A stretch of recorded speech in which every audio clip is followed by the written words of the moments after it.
La paroisse de Saint-Apollinaire apparaît dans les écrits vers la fin du XIe siècle et est mentionnée sous le nom de Saint-Apollinaire, mort en martyr à Ravenne au IIe siècle. Le Saint-Apollinaire dont la statue orne notre église était évêque de Valence vers l'an 520 et il fut promu saint patron du nouveau diocèse de Valence, constitué après la Révolution. Comme toutes les communes de l'époque, le cimetière jouxte l'église.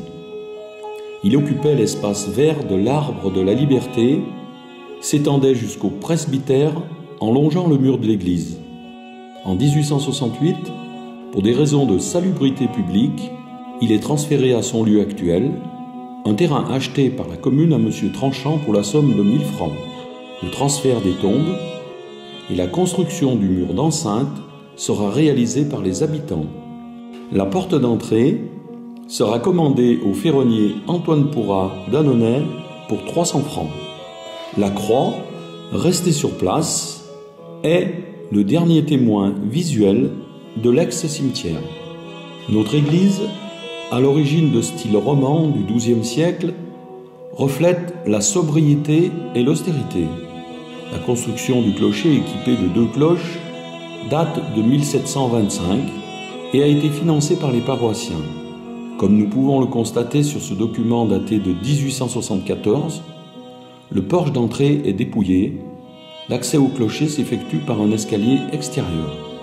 En 1874 est prévue une restauration de l'église avec surélévation du clocher. L'étude est confiée à l'architecte Mellet de Saint-Julien-en-Jarret, qui présente un premier projet le 26 août 1874.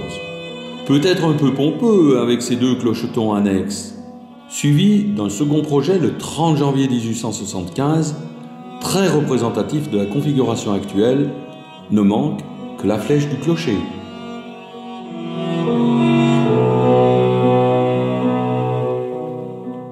Tout se présentait bien, mais au problème, le conseil municipal refuse la prise en charge du financement.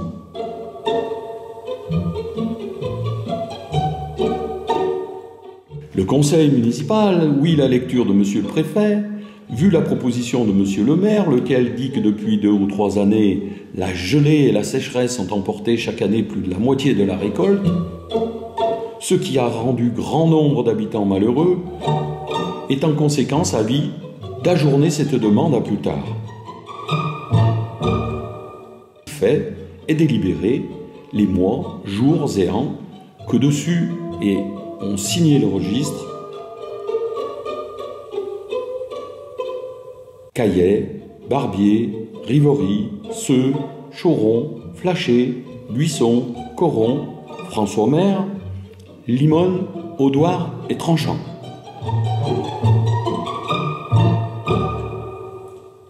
Il est intéressant de constater que 150 ans après, ces patronymes sont toujours présents dans notre paroisse et que nos aïeux maîtrisaient déjà parfaitement l'art de botter en touche. Vous vous en doutez, cette fin de non-recevoir provoque le courroux suivi de propos plus qu'acerbes envers le conseil municipal de la part de Jacques Flory-Closet, vicaire virulent de la paroisse. Monsieur le préfet, je viens d'apprendre que nos édiles se sont réunis. Ils ont admiré le plan de la réparation de l'église sans le comprendre. Comment le comprendre lorsque l'on sait à peine lire et écrire son nom? Ils ont surtout compris qu'il fallait délier les cordons de leur bourse.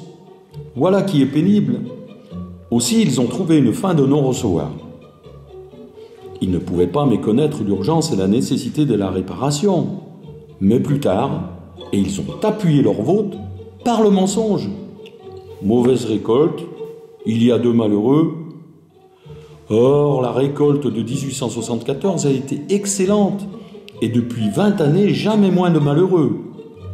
Les 4 cabaretiers pourraient le prouver. Aussi, le 31 mai 1875, le préfet mandate un agent Oyer qui lui rend un rapport favorable le 8 juin. Monsieur le préfet, je me suis rendu le 31 mai à Saint-Apollinaire et j'ai examiné sur place, conformément à votre invitation du 25 mai, toutes les questions qui se rattachent à l'agrandissement de l'église.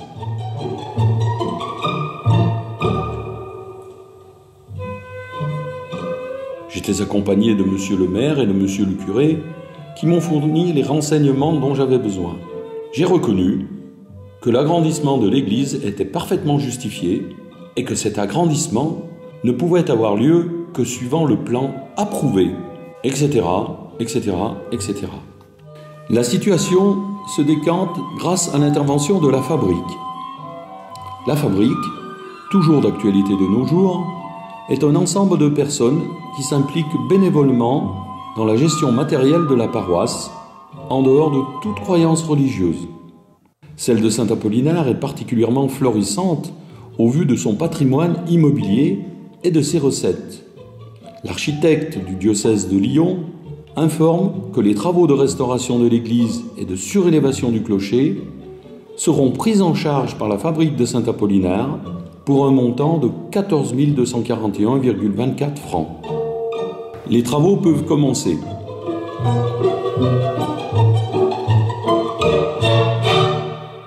En 1876, l'ancien dallage en pierre est remplacé par le revêtement ciment et les travaux exécutés recueillent les éloges. Le 18 août 1880, l'architecte du département, après consultation du rapport d'expertise, autorise la surélévation du clocher sans aucun danger futur.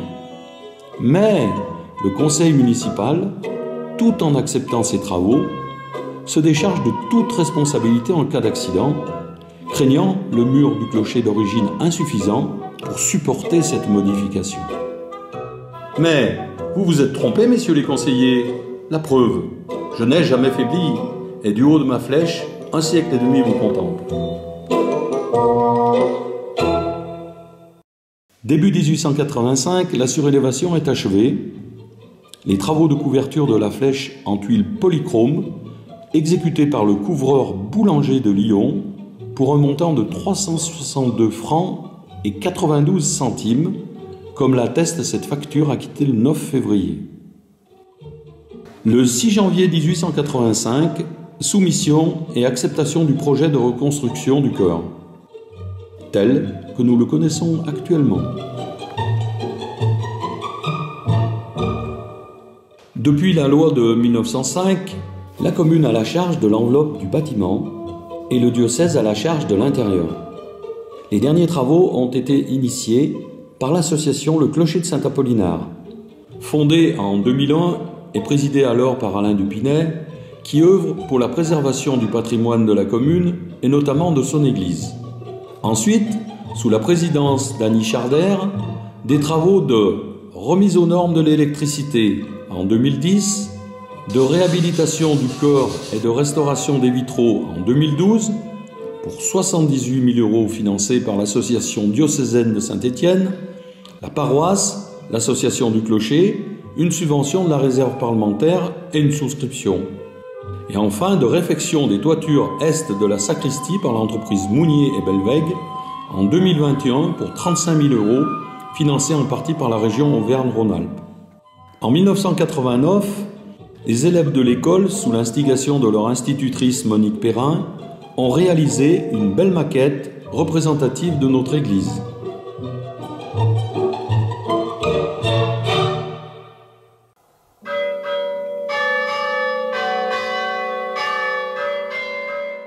L'histoire des cloches du village sont intimement liées à celle d'une famille, à savoir la famille Giraud.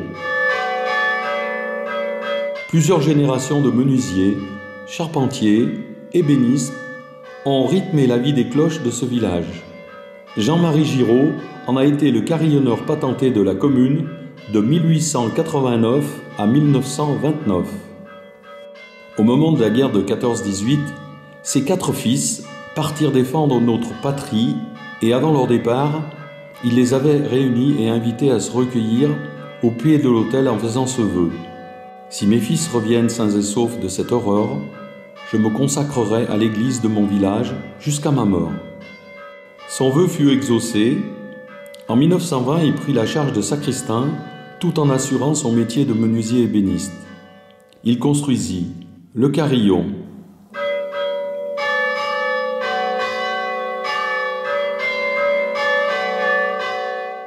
les battants de cloche,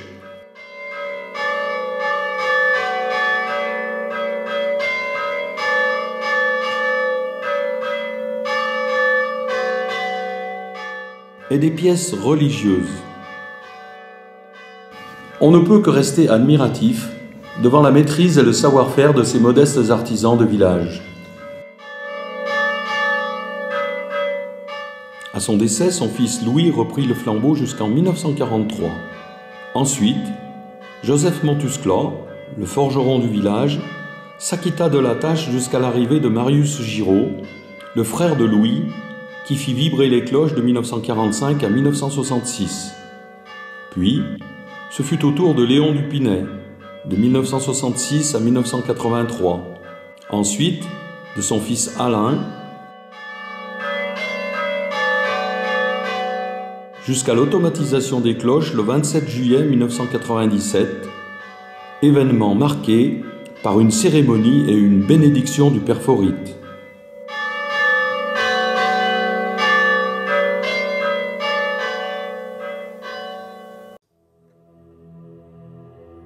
Sur les hauteurs du village, une colline hantait les paysans, car c'est de là que venaient les plus violents orages et autres calamités. Suite à une plus impétueuse, pour conjurer le sort et les esprits, les chrétiens érigèrent une croix qu'ils baptisèrent Sainte Blandine, du nom d'une martyre venue se réfugier dans le Pilat pour fuir les persécutions chrétiennes. Endommagée par le temps, elle fut réhabilitée en 1898 lors d'une mission, et elle a fait l'objet jusque dans les années 1950 d'une procession à la sortie des Vêpres le dimanche de la Trinité.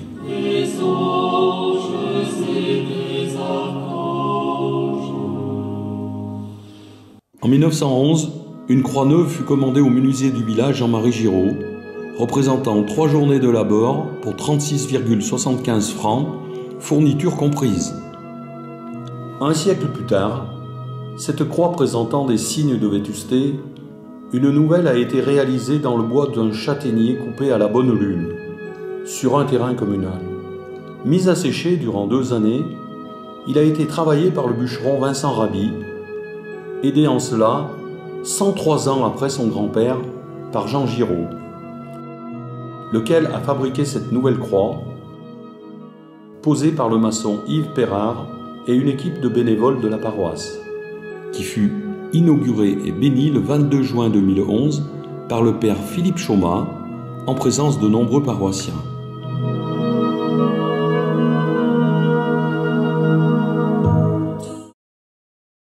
Depuis, chaque mois de juin, elle fait l'objet d'un petit pèlerinage